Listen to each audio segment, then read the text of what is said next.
What's up everyone, back for another beer review, and today I'll be reviewing a beer from the Oskar Blues Brewery, and they're out of Longmont, Colorado, and this is their Death by Coconut. So they're calling this an Irish style porter that is brewed with coconut. Comes in at 6.5% alcohol by volume at 25 IBUs at the time of review. This can is just over 3 months old. So full disclosure, I've had this one before. I've had this one numerous times. And the first time I had it was the first year they released it, which I think was 2014, 15, somewhere around there. And I really enjoyed it, but it was super sweet to my palate. And back then, I really liked sweet beers like a lot. And it was even sweet for me back then. But over the last couple of years since I've had this one, the sweetness seems to be dialed back a little bit. I haven't had this one in a couple of years. 2017 was, I think, the last year I had it. And it wasn't as good as the first time I had it, but I think it was less sweet. So it was still, as far as enjoyability goes, it was kind of on the level playing field. But I think I gave it a 4.5 the first year I had it, maybe like 4.25 the last couple times. But yeah, I enjoy this one. So I figured I'd finally grab it and review it, because you guys know I'm a coconut fiend, and this says Death by Coconut. First time I ever heard about this one was my buddy Greg Bylog. He was like, Joe, you love coconut beers, you got to try this one. He had it on tap in Michigan, I believe it was in Detroit. And he was like, you got to grab this at some point. And then just a little bit after that, they actually canned it, which was cool. So anyway, let's give it a pour here and see what we got going on. So I'm hoping that this one still is real tasty to my palate after a couple of years. I mean, my palate constantly changes. You know, I think they say your palate changes like every 9 months, your taste buds. But, you know, mine can change from like month to month. Like sometimes beers are too sweet, not sweet enough. Sometimes I'm enjoying certain flavors and sometimes I'm not. So I'm hoping that I really do dig this one. So that is poured out as a deep dark brown, but in the glass, this is more of pitch black. Has like darker brown tinges at the bottom, about a finger of this really nice, just chocolatey looking brown colored head. Very creamy looking, just looks awesome. That looks like a great beer, honestly, in the glass.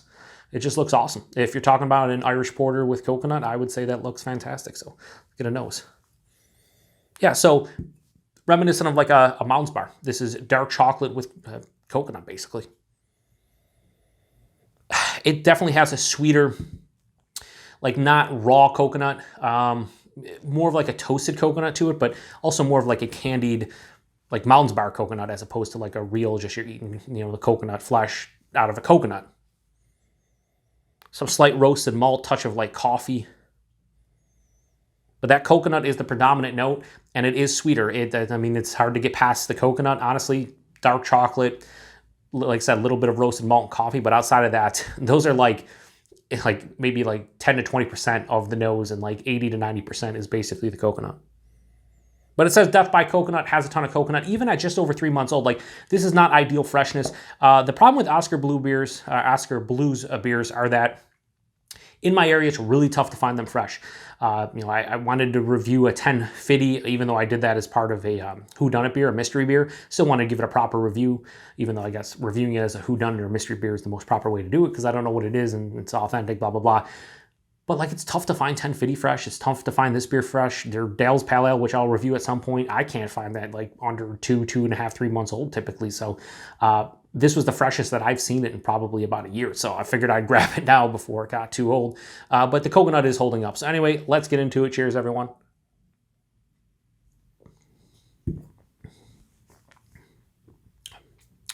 It's not as sweet as I remember it. It's kind of like the last couple times I've had this, which is really nice. I dig it. And I think on the taste, the coconut is more authentic than in the nose. The nose, again, it was more of like the Mounds Almond Joy kind of coconut. I don't want to call it fake coconut, but you're more of like your candied coconut, right?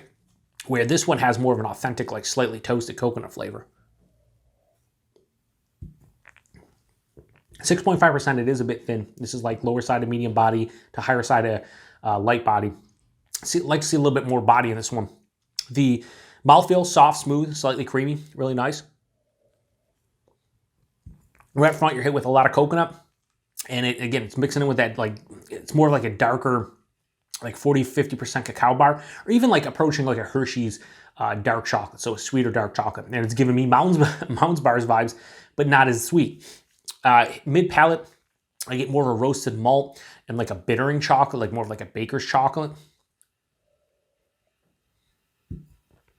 Finishes slightly to the sweeter side of things, but it has a slight dryness and a slight bitterness, that more of like a chocolate or like coffee bitterness than anything else.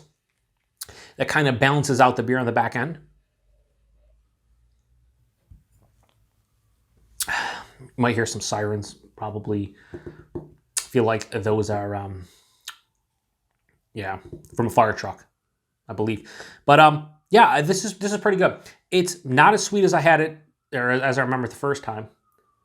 And it's not as, I think, I'm just gonna say, shout out to the fire truck. Hopefully everything's okay. They're not turning down my street, so they're going by. Anyway, I dig this one. I think, originally, I think I liked the flavors of it more. They were bold and, dare I say, bombastic. Shout out to Paul over at Paper News. They were just in your face and just like so much coconut, so much chocolate. There was a vibrance to the beer that was like, wow. And I gave it a 4.5, but it was too sweet. And now, the last 2 or 3 times I've had this beer, the sweetness isn't as much for my palate. And again, maybe the beer has changed a little bit. Maybe it was just my palate, probably more my palate than anything. But I do think that lowering the sweetness on this one has lost a little bit of the oomph for me when I originally had it. But I do enjoy this one. I like that the coconut flavor is here. I like that I get a little bit of a coffee and roasted malt in addition to the dark chocolate. And it's really easy to drink. 6.5%. I can't even really tell you there's alcohol in here. Really easy to drink is the thing that I can say, like super easy to drink. I could crush that can. That's a good beer. So as far as a rating goes for Death by Coconut from Oskar Blues, I'm going to give it a low 4.25 out of 5. I'm going to 4.15 out of 5. Originally I gave it a 4.5, like I said, the last couple times I gave it 4.25. And I probably would say the last couple times it was like a lower 4.25. So 4.15 out of 5 is a really good score for this beer. I don't think it's, not anywhere close to my favorite coconut beer, but there is a huge coconut blast to this one. If you like coconut and you've never had this one, you owe it to yourself to try it because it has all the coconut flavor here. It's just not really sweet. It's kind of like I said, eating like a real coconut where there's not a huge overbearing sweetness. It doesn't have the candy coconut vibe, and I dig that. So yeah, 4.15 out of 5 for Death by Coconut from Oskar Blues. Price and availability. Think 4 packs of this one run like $11.99 in my area, so $3 a can. Bit pricey at 6.5%, but they're using decent amount of coconut, as you can tell when you drink it. So $3, not the best value, but not the worst. So we'll just say like average value. And availability, wherever Oskar Blues gets distribution. If you see Oskar Blues in your area, you've probably seen this one before. And if you do get them in your area and you've never seen this one before, then try to search out, search around for it, because I think you owe it to yourself, especially if you like coconut, to give this one a go. So yeah, appreciate everybody stopping by for another beer review here on the Beer Patrol. Until the next one. Cheers.